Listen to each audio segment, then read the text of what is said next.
അപ്പോൾ വീണ്ടും നമ്മുടെ ബാൽക്കണിയിലെ പൂന്തോട്ടവും പച്ചക്കറിത്തോട്ടവും ഒന്നും കാണിക്കാൻ വന്നതല്ല. ക്രിസ്മസ് ഒക്കെ ആയില്ലേ, ഞങ്ങൾ ഒരു പുതിയ ക്രിസ്മസ് ട്രീയും ഒരു കുഞ്ഞ് പുൽക്കൂടൊക്കെ ഒന്ന് സെറ്റ് ചെയ്തിട്ടുണ്ട്. അതൊക്കെ ഒന്ന് കാണിക്കാമെന്ന് ഓർത്തെടുത്തൊരു കുഞ്ഞ് വീഡിയോ ആണ്. ആദ്യം ഈ പുൽക്കൂട് നമ്മൾ വെക്കാൻ പ്ലാൻ ചെയ്തത് ദേ ഇങ്ങേ സൈഡിലാണ്. എല്ലാം സെറ്റ് ചെയ്ത് പുൽക്കൂട് അവിടെ കയറ്റി വയ്ക്കാൻ ചെന്നപ്പോൾ കണ്ടത് പ്രാവ് വീണ്ടും ദേ മുട്ടയിട്ട് വെച്ചിരിക്കുന്നു. നമ്മുടെ പഴയ വീഡിയോ കണ്ടവർക്കറിയാം, പ്രാവിന് ഇവിടെ മുട്ട ഇടുതൽ പതിവാണ്. ക്രിസ്മസ് ഒക്കെ ആകുമ്പോഴത്തേനും ആ മുട്ട വിരിഞ്ഞ് 2 പ്രാവും കുഞ്ഞുങ്ങൾ കൂടി പുറത്തു വരുമെന്ന് ഞാൻ പ്രതീക്ഷിക്കുന്നു. ഈ വർഷത്തെ നമ്മുടെ ക്രിസ്മസ് ഡെക്കറേഷൻ എല്ലാം ഒരു പ്രത്യേകതയുണ്ട്. എല്ലാ ഡെക്കറേഷനും ചെയ്തിരിക്കുന്നത് സോളാറിലാണ്.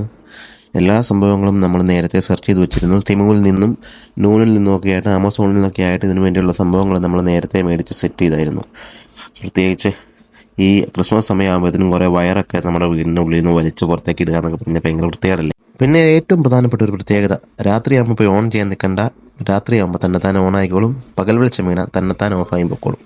ഇത് എത്രമാത്രം മനോഹരമാണ് എന്നുള്ളത് ഇപ്പോൾ പകലായതുകൊണ്ട് കാണിച്ചു തരാൻ പറ്റത്തില്ല.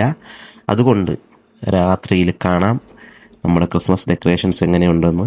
അതിനുശേഷം നിങ്ങളതിനെ പറയൂ. അപ്പോൾ ഇപ്പോൾ പോയിട്ട് രാത്രിയാകുമ്പോൾ വരാം. അല്ലാതെ ചുമ്മാ ഇങ്ങനെ ക്രിസ്മസ് ഡെക്കറേഷനെ കുറിച്ച് വാതോരാതെ സംസാരിച്ചിട്ട് കാര്യമില്ലല്ലോ. രാത്രിയാവട്ടെ. തിങ്കൾ കലയുടെ തേരിലിതാ തങ്കത്തിൻ പൂത്താലമേന്തി വന്നു, പുഞ്ചിരിയുടെ മധുപാത്രവുമായി.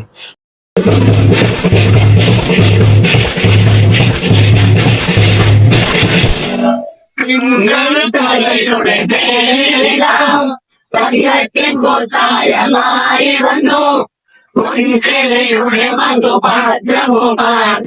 പൂത്താലി കാറ്റുവല്ലോ, പുഞ്ചിരിയുടെ മധുപാത്രവുമായി.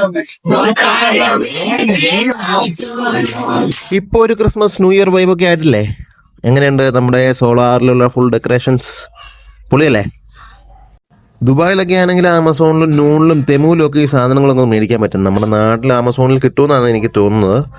എന്തായാലും ക്രിസ്മസ്, ന്യൂ ഇയർ, പിന്നെ നാട്ടിലെ പള്ളിപ്പെരുന്നാൾ ഉത്സവങ്ങൾ, അതിനുള്ള ഡെക്കറേഷൻസൊക്കെ നമുക്ക് ഇനി തൊട്ട് സോളാറിലാക്കാം. വെറുതെ എന്തിനാ കറണ്ട് ചാർജ് കളയുന്നത്?